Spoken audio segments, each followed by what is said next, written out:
Behind me are 5 former criminals, ranging from a credit card thief to a criminal on the FBI's most wanted list. I'm spending the next 24 hours with them to uncover their methods so that you know exactly what to look out for. To begin, I'm meeting a professional pickpocket who spent years perfecting his craft in the busiest cities in America. His name is James R. Hustle, and he used to make a living by stealing from people in plain sight. Today, he's going to show us exactly how pickpockets choose their targets and what you should look out for. So James, you spent years pickpocketing in cities like this. What makes people an easy target? People not paying attention, people distracted, looking on the phone a lot. Like that guy over there at the free taco sample. He's over there having a conversation with the taco lady. You know, I could easily probably get him. So how do you get close without raising suspicion? That's the hard part. You know, most people don't expect someone to get in their personal space unless it's an aggressive manner. You know, pickpocketing, it's a subtle art form. It's not aggressive, it's not in your face. You don't see it coming. You know, it could be a tap, could be a brush. You know, somebody could walk by you. Oh, excuse me, sir. Hey, wait, that's my phone, man. In real life situations, it would have been a lot quicker than that. Now watch this. All right, so he went into the store over there. I think he's got his target. Now he's pretending to look at some magnets. He's standing next to this guy in this green pants. Oh, he just reached in with his hand behind his back. He just took the phone. He just took the phone. He's got it. I'm gonna go give it back to him. Yeah, give it back to him. Oh, pay attention. That's crazy. Let's find someone else. Spot I scoped out earlier was the skate park over here. Because if you look, everyone's close together, they're not spaced out, and they're preoccupied watching the skaters. I see, so they're all distracted because they're looking a single way. You know, you bump into someone over here on the boardwalk, it's gonna be like, why is he bumping into me with all this space? We look for moms with kids, maybe, you know, purses, not paying attention, they're checking on the kids. All right, let's go see what you got. He's over at the skate park right now, looking like he's watching the skaters, but I think he's got a target over here. Looks like he's walking up to someone right now. He's right behind someone who's holding a kid. Hey, excuse me, ma'am. Yeah? I was looking for this smoke shop right here, but I couldn't figure out where it was. I was looking everywhere, but the GPS isn't working. He's asking her for directions, maybe. So I think I just saw him take it. I saw him, oh, he just took it, he took it. She's literally still helping him with directions. She has no idea, no way. Oh my gosh. It's a nice one, it's got a little crack on it. That's crazy. All right, you gotta give that back. Oh yeah, I'll go give it back. Hey, excuse me, did you drop this? Oh yeah, oh yeah. Have a good day. Thank you. Just to be clear, everyone gave their consent to be part of this demonstration. They were told it was a social experiment, but they had no idea what would happen or when it would happen. Now, you weren't always a pickpocket, so how did you end up like this? My father was a notorious con artist. I grew up in a life of crime pretty much, so that's all I pretty much knew from a small kid. You know, I'd see him conning people and scamming people, and then I just kind of picked up on it myself. As a teenager, what would you do? We'd hang out outside of sporting events. NFL games were a good one, catch drunk people. Just look for people not paying attention, not aware of their surroundings. And did this escalate over time? Yeah, it's got some free money. Now it's like, all right, this is pretty easy. Let me get this person, this person, this person. And it's almost like an addiction. And what made you want to turn your life around? My daughter. Full custody of my daughter when she was 2 months old. So at that point, you know, I couldn't allow myself to be taken away from her. Cut everything out cold turkey. Started from scratch. What were the 2 techniques that we just saw you demonstrate? Well, the 2 main techniques with pickpocketing is the brush up or the bump. You know, when you bump into an unsuspected person, and it's almost like a sleight of hand. You bump and grab at the same exact time. And then there's also the distraction where you can have someone distracting for you, or you can use something that's already happening as a distraction. And that's when you were asking someone for directions, you were distracting them. Exactly. You got to think on your feet. Well, what are some tips for people to prevent getting pickpocketed? The number one is just pay attention to your surroundings. Always kind of be aware of what's going on. I think I do personally, when I'm walking, I'm constantly touching my wallet, you know, because I'm paranoid of someone doing it to me, you know, because I know how easily it can be done. The next former criminal made his living breaking into houses, choosing his victims, walking through their front doors, and taking whatever he wanted. Most burglaries don't happen at night. They happen in broad daylight, while you're at work, while the kids are at school, and while the house looks empty. And for years, Mario Ponce was the guy walking through that door. Mario, you started breaking into homes as a teenager. What made someone's house an easy target? Well, it's easier than people think. You see that house over there? Piled up newspaper, mailbox overflown, no car in the driveway for a couple of days. It's an open invitation. So once you picked a house like this one, how'd you actually get inside? Well, first of all, you don't want to look so suspicious. So what I wear is a construction vest. Come on. How does this vest help you?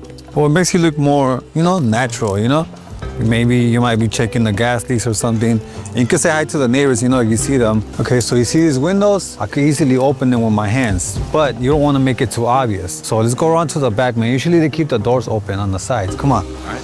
You know, I like these old-style houses. They're easier to break in. Everything's made out of wood. Remember, you don't want to leave any fingerprints. Come on. Okay, it's locked. Let's go check around the side. Usually people don't lock their side doors. All right, go ahead and try it. Wait.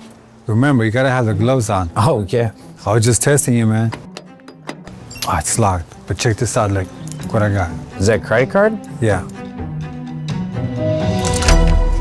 Wow, you did that so easily. Easy money, come on. Once inside, the goal is to figure out where a burglar might target first. Understanding their thought process could help you protect your home. What other things do you look for to get inside? Usually houses like this have a basement. You could check that. If not, your last resort is to go through the upstairs window. And those ones are always open. Wow. So where's the first place you'd head to? Kitchen. Usually they keep a spare key there. Come on. You know, usually people keep their key in a drawer here and there it goes. Now, why are you looking for a key? You know, just in case I want to come back. You know, they have a lot of nice stuff here and I definitely want to be a continuing visitor, you know? You see anything you like? No, man, I don't do the robbing. You know what I mean? They got good taste in a lot of stuff.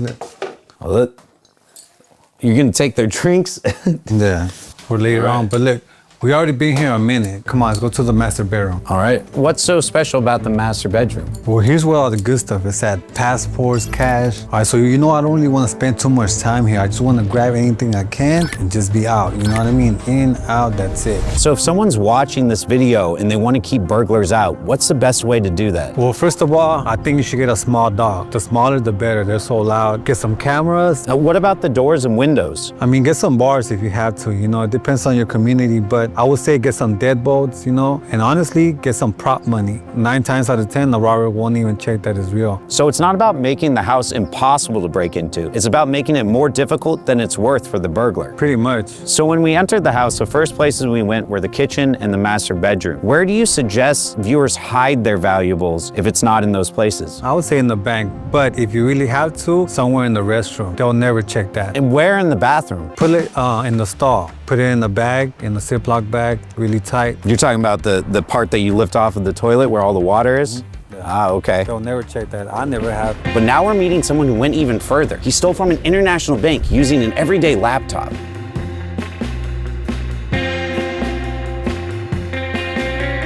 So tell me about one of the biggest jobs you've pulled off. People hire me to take the role of the criminal and to do an actual robbery. I was hired to rob a bank in Lebanon, and the problem was I didn't realize there's 2 different banks so close together. I didn't pay attention to the signage, so I just walked up the stairs. I compromised one machine, then I compromised another machine, and then a person finally did the right thing. He said, "What are you doing here?" And I was like, "Oh, I'm doing a USB audit," which is just nonsense. But he's like, "Well, you need to talk to my supervisor," which was also the correct thing. So I go into the supervisor's office. She reads the forged email that I have to show that I have authorization to be here, just to test them to see if they'll still let me do my thing. And she reads it, and then she looks at me and she says, "Okay, I see this, but this is for the bank next door.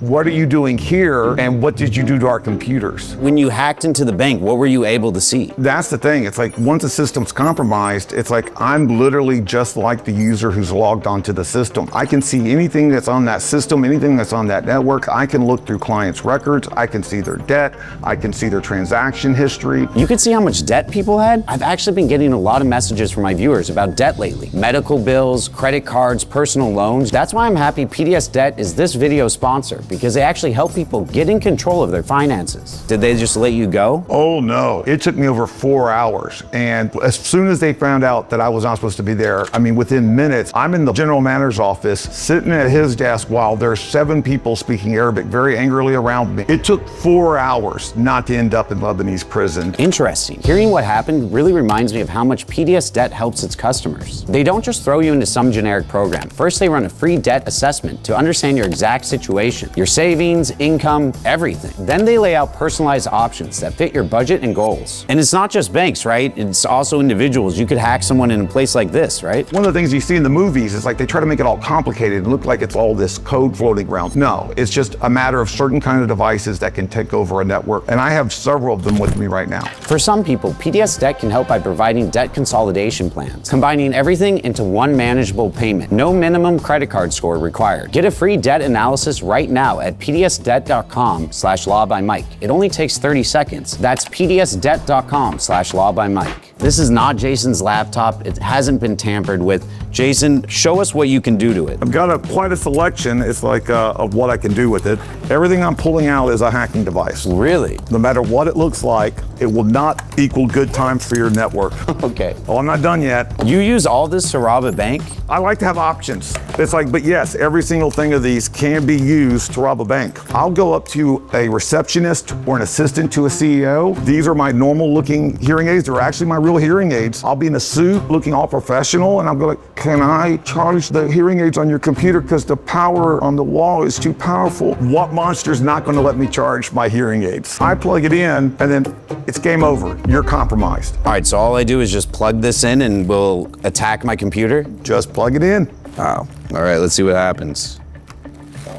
No one's touching the keyboard, nothing up our sleeve. What? Look, it just opened something. Oh man, it's like typing all this stuff on here. If I let you charge those hearing aids, you can take the data from my computer? I can take all the data from your computer. I can take your identity. I will have all your stored passwords. I will have all your surfing history. And while you're still on the machine, I can still control it without you even realizing. I can find the information just on your social medias to like be able to call the bank, give them the password reset questions that you probably have, change my voice, change the story, and make them actually reset passwords. I have done that over the phone. So basically, you can ruin someone's life because they decided to plug in a single charging cord. I can ruin someone's life. I can destroy a company based off of these kind of attacks. So what can people do to protect themselves from this? Number one thing is don't plug into things into your computer that you're not aware of, that you didn't buy, you don't know. And another thing that you can do is like multi-factor is amazing. It's like password managers are amazing, but attackers are also now finding ways to bypass that with the human element by spamming multi-factor authentications until someone gets tired and says accept when they shouldn't. So it's all about the person being aware and just not being in a hurry and just doing it without thinking. Slow down, think about it. Yes. All right, Jason, thank you so much for breaking this all down and bringing all this equipment. Thank you for having me. I really love the opportunity to educate people almost as much as I love robbing people. So thank you. We've seen how criminals steal from your computer. Now we're going to see how they steal from your bank accounts. Meet Zane, a guy who made his living skimming credit cards and quietly swiping financial info from thousands of people without ever getting caught. Since he's managed to stay under the radar, he's asked us to blur his face to keep him anonymous. But today he's here to show us exactly how it all goes down, and more importantly, how you can protect yourself. If you ever been to a gas station or ATM, one of these has probably been sitting on top. Okay, well, we could go inside and I'll show you how it works. I normally target low-income gas stations whose clerks aren't really aware of what's going on. What time of day do you normally do this? In the daytime, around 5 or 6, that's when most people get off work. That's when the clerks are more busy. How do you get it on without the clerk noticing? All right, so I usually have my friend just come in here and distract the clerk. So I'll tell them, go in there and go get a pack of batteries or something. Take it to the batteries, and then it will just clip right on, and then I'll just walk right out. How long does it take to put that on? Literally 1 second. And you get their PIN, you get everything? Everything. Wow. So once the skimmer is on, I can get information on credit cards, on visas, on anything you name. It will come right to my phone. It's Bluetooth. And you get this anywhere in the world? Yes, no matter where I'm at. What's the longest you had one of these on collecting information? My longest is 8 months. What's the biggest thing you ever bought with stolen cards? The craziest thing probably was Disney. I did that for my son's birthday. I bought his flight, his hotel, and everything we did in the park was basically free. Did you ever think about the people whose money you're spending? Sometimes I feel bad, but I mean, it's a part of the game. So it's like, do I care? I do. But it happens to everybody. It happened to me. Wait, you got scammed? You didn't check to see if there was a skimmer on there? My food stamp card got scammed for $300. On a similar thing? A machine just like that? A similar thing. So why don't you do it anymore? I don't do it anymore because I have a kid now. I want to elevate my kid to be a better person than I was. That's a great reason. Now that you're on the other side of it, what should people do to avoid falling for this scam? I would say mostly try to use cash. Your card information literally can get anywhere, even at ATMs, gas stations, corner stores, Walmarts, anywhere. Are there any tips for people to find out if a skimmer is on the machine? You could feel around it to see if there's anything clipped on it. And there's another way is if you put your card in and then if you wiggle it, the top of it would wiggle with it because it's a little bigger. When you scan your phone on it, does that work? Not really. It has to actually be inserted. Inserted, yeah. So that's another big tip for people. Do the tap cards if you have one. What about credit versus debit? I would say use credit more because debit, your money is going to be automatically gone. Credit, it got strong security on it. Zane, I appreciate you sharing this info. It's not easy admitting to the damage we caused, but your insight may save someone from becoming the next victim. We've seen how criminals take from our wallets, our homes, our computers, and even our accounts. But this next man, he was on the FBI's most wanted list. Hey, Matthew. All right, let's get straight to it. How does someone steal a house on paper? It's actually very easy. You can find out anything you want if you have someone's address and you go to public records. It's available to everybody. I can find out your name, when you bought the house, how much you bought the house for. If you have a mortgage on the house, I can find out your interest rate and your payment, all based on going to public records and looking that information up. Step 2, I would create a survey and I would go out and I would survey homeless people. I would ask for their name, date of birth, social security number, enough information for me to then order their birth certificate, social security card. I can then take a fake identity or synthetic identity, anybody I want. And what I can do is I can create a title to that house in that person's name. I then record it. It takes the name of the person that owns the house and it puts it in the new person's name. I can satisfy any mortgages by creating additional fake documents. So now I own the house. Step 3, I could put that house on the market. I could sell that house. I could refinance that house. It's not nearly as difficult as it should be. What type of tools would you use to pull off this scam? Let me show you. So we got driver's licenses. Obviously, you need passports. Also, you would need credit cards. The other thing is I would have burner phones so that if the bank needed to verify employment or that they had money in the bank or anything along those lines, I could grab the phone and it would have a little information sheet and I would know this phone goes to the bank. I would pick it up and act like I was from their employer. All right, so how did you get caught? Dateline NBC News was coming out with a special on me and I knew that was about to happen. So I decided to go to Australia. And what happened was I was having people that I knew cash checks for me so that I could get a couple $1 million as quickly as possible in cash. My girlfriend at the time confided in one of her girlfriends and that girlfriend called the Secret Service and for a $10,000 reward, she turned me in. They watched my house for 3 days and one day I showed up and they jumped out of the cars and get on the ground, get on the ground. Do you regret pulling these scams? I would say I don't have an overwhelming amount of guilt that I should have just because I have antisocial disorder, just like most criminals do. I don't have an overwhelming amount of guilt in that aspect. What I have guilt for is I lost the opportunity to have a relationship with my son. I was not there for my parents in their elder years. But now you're on the other side of it and you say that people still fall for this scam all the time today? Yeah, absolutely. It's easier to do now than it was 10, 20 years ago. The only way to really stop this scam is to monitor your title. Most public records out there allow you to sign up for a system where they will notify you of any changes to your title. So if someone's watching this or their family owns property, what are some of the steps they can do to protect themselves? Probably the best course of action is to go to a monitoring service that will monitor the title of your home for you, and a lot of those services actually act as an advocate and will help correct any damage that's been done by a fraudster. Matthew, I appreciate you coming by and sharing your insight. Hopefully this protects someone from becoming a victim. If you want to see more videos like this, click the video here, and thank you so much for watching.